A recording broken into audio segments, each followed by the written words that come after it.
ప్రజా TV Telugu news.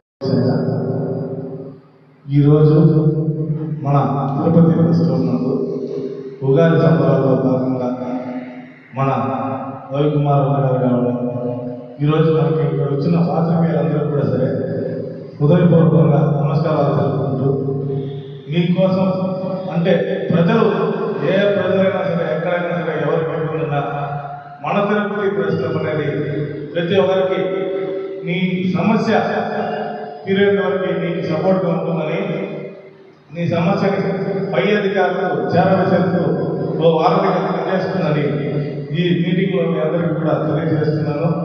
అదే ప్రకారం మీరందరూ కూడా సరే మన తిరుపతి ప్రెస్ క్లబ్ని ఆదరించి ప్రెస్ క్లబ్ ముందుకు పోవడానికి సహకరిస్తారని కోరుకుంటున్నాను. మీ లోకేష్.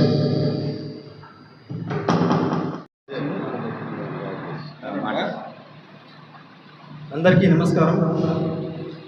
ఈ పాత్రికేయ మిత్రులకు, మీడియా సోదరులకు, అలాగే శ్రేయోభిలాషులకు, రాజకీయ నాయకులకి, నా మిత్రులకు, నా ఇంటి ఆడపడుచులకు, నా కుటుంబ సభ్యులకు అందరికీ కూడా ఉగాది పండుగ శుభాకాంక్షలు.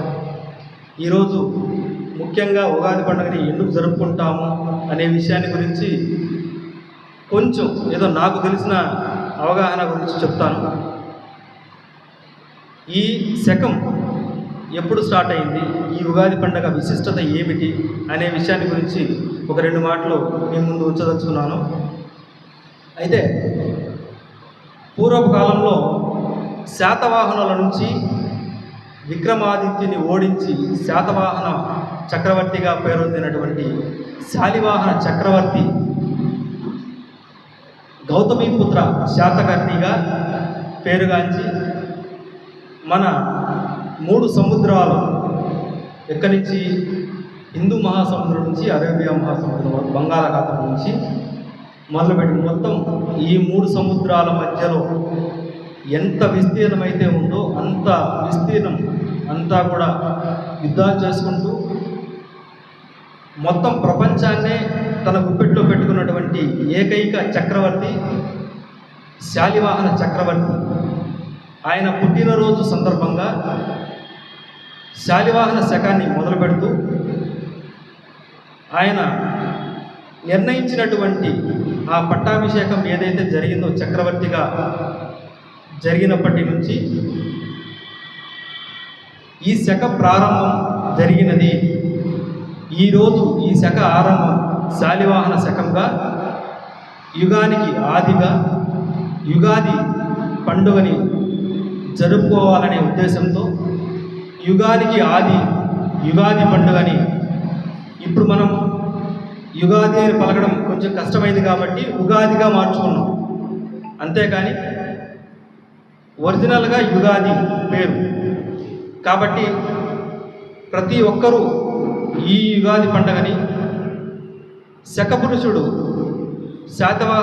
శాలివాహన చక్రవర్తి జయంతి సందర్భంగా, పట్టాభిషేకం జరిగినటువంటి శుభ సందర్భంగా కాలమాన పట్టికలో కూడా ఈ రోజు నుంచి మన పంచాంగాలన్నీ కూడా ఆయన పుట్టినరోజుని పురస్కరించుకొని ఆయన ఏదైతే తిథి నక్షత్రంలో పుట్టాడు, పట్టాభిషేకం జరగాల్సిన సమయం అన్నీ అనుసంధానం చేసుకొని ఈ యుగాది పండుగని జరుపుకోవడం జరుగుతుంది.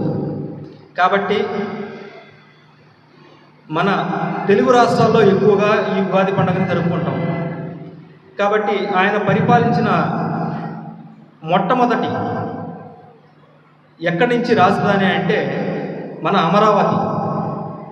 ఒకప్పటి అమరావతి ఇప్పుడు మన ఆంధ్ర రాష్ట్రానికి రాజధానిగా నిలబడింది. కాబట్టి ఈ యుగాది పండుగని ప్రతి ఒక్క కుటుంబంలోనూ జరుపుకుంటారు. కాబట్టి మరొక్కసారి అందరికీ ఈ యుగాది పండుగ శుభాకాంక్షలు తెలియజేస్తున్నాం. నమస్కారం.